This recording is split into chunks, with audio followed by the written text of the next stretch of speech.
everyone, and welcome once again to The View from the Midwest. It's time for another post-match edition for St. Louis FC. I know I'm doing this one a little bit later than usual, but I've been kind of off schedule anyway here. I missed the Oklahoma City Energy game due to the fact that I was out of town covering the USYS National Championships.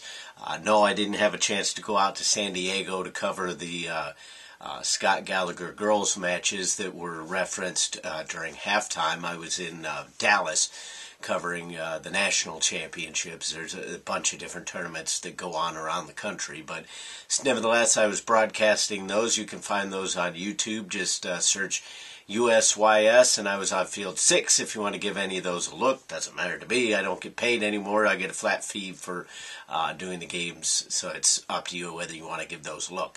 On to the point. St. Louis FC drew with Swope Park Rangers, as my mind is struggling to get going here.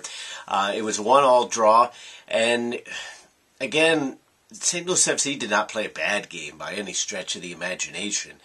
But we're just getting to the point, and we started getting to this point last season, to where is this team headed? That's what fans would like to know. That's what I would like to know. Where is this team going? Because right now they just seem to be kind of spinning their wheels. They're trying their hardest every single game, but you don't necessarily see the improvement game to game. You see a lot of regression. Then you'll take a step forward, 2 steps back. What's going on? I mean, nothing against Swope Park other than the fact that they've given us every reason to have a rivalry with them, at least the fans have. But they've improved. They've gone from the start of the season to where they were fairly bad, and now they're one of the better teams in the conference. Not in the upper echelon, obviously, but they're better than St. Louis right now. They're playing better than St. Louis. They might not have the finishing that St. Louis does, but until yesterday, they were ahead of us in the standings. Now we're tied with, I believe both teams have 28 points. St. Louis needs to figure something out. And it's getting a little bit old hat to say that after every single game, even after some wins, that St. Louis needs to figure something out. Well, then obviously they're not figuring things out. And that's very frustrating as a fan. And I know that there are other people who share my viewpoint. And not everybody necessarily agrees with me on the means to that end. But eventually we have to start thinking of ways that are going to turn this team around. Because you're not going to be able to get brand new players every single year. Obviously St. Louis, whether I like it or not, has this thing to where they want a lot of St. Louis players on the team. And I don't necessarily agree with that in principle, but there's nothing wrong with the players that are on the team. They fill their role fairly nicely. There isn't one single player or one single position to where I can point to that and say, you know what, if we got rid of that player and brought in somebody mediocre at best, that we would be far and away a better team. There's nobody on this team that is like that. I had some players last year that I really didn't care for.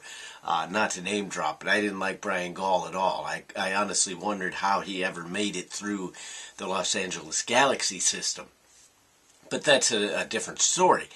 Coming up now, St. Louis FC just, I don't know, they go on the field, they play hard, but they're not necessarily playing smart. They almost seem to not necessarily know what is expected of them throughout the game.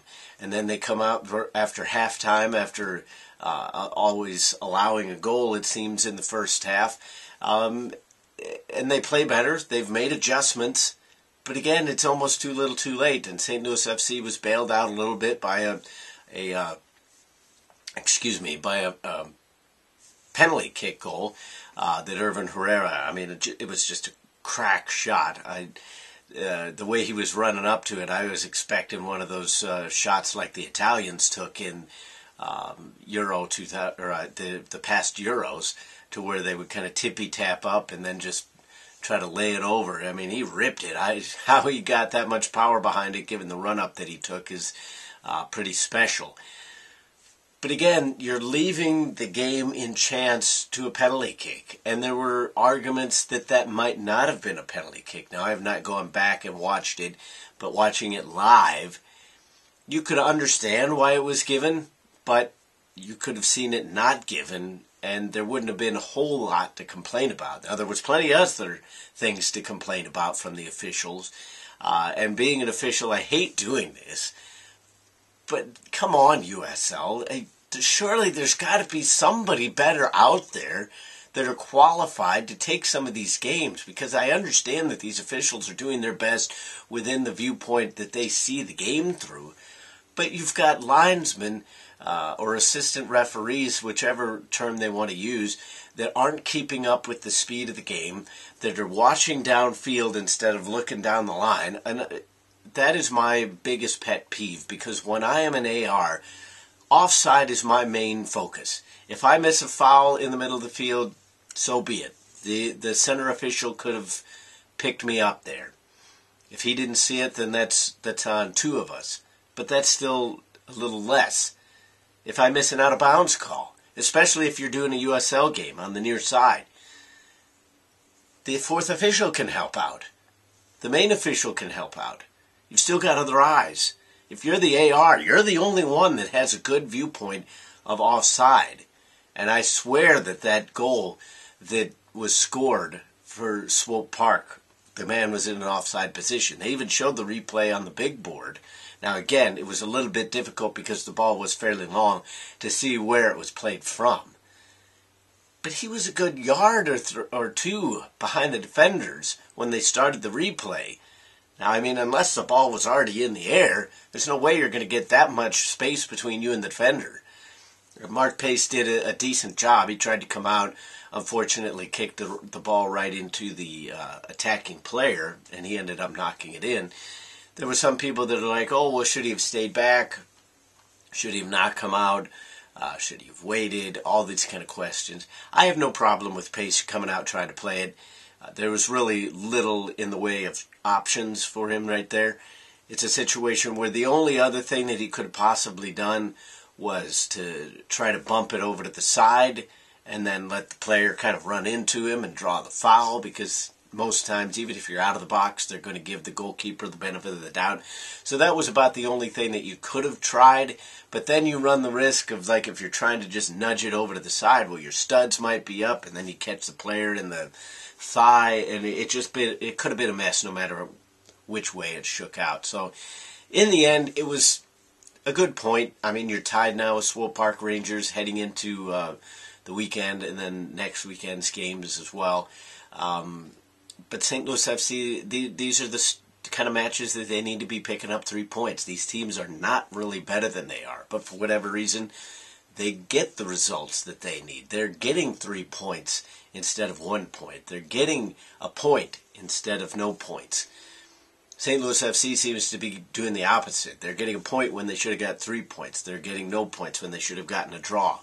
It's just a disappointing run of form right now. Even when they play well, they don't necessarily seem to get what they deserve out of it. But then on the flip side, it's like we played a team that was in first place or second place a couple weeks ago in Cincinnati, and then we ended up beating them. I mean, what's that? You play down to your competition or you play up to your competition. There has to be some sort of happy middle ground that's going to produce more consistency. This team should be making the playoffs in its second year. The players are good enough. Whether or not the coaching staff is good enough, whether or not they've got the good game plan to put forth every week, it's kind of up in the air. Because right now, we're not necessarily seeing it translate. Now, maybe that is down to the players. You can only give them so much information before they eventually just start reverting back to type. But we don't know. That's why we're fans. I mean, if we knew, then we'd be in that position instead of in this position, kind of talking about it. Fortunately, at least until the end of the game, maybe, I saw some policemen going over towards that side. I don't believe there were any incidents with the Swope Park fans. The people who sit over in the corner would know better than I do. But it would be nice not to have any kind of incident with them. I don't understand what's going on. Yes, you want to have a rivalry. Yes, you want to be able to yell and kind of chirp back and forth. But the ancillary stuff that goes on with some of these people is getting a little bit old, even though this is not even a full year old. But ultimately, St. Louis FC, a little bit disappointing, but it was a fun game to watch. St. Louis FC had some good moments. You would just like to see a little bit more of them. That is a view from the Midwest. What did you think of last night's game? Let me know in the comments section. Comment, rate, and subscribe. But until the next time, I'll see you then.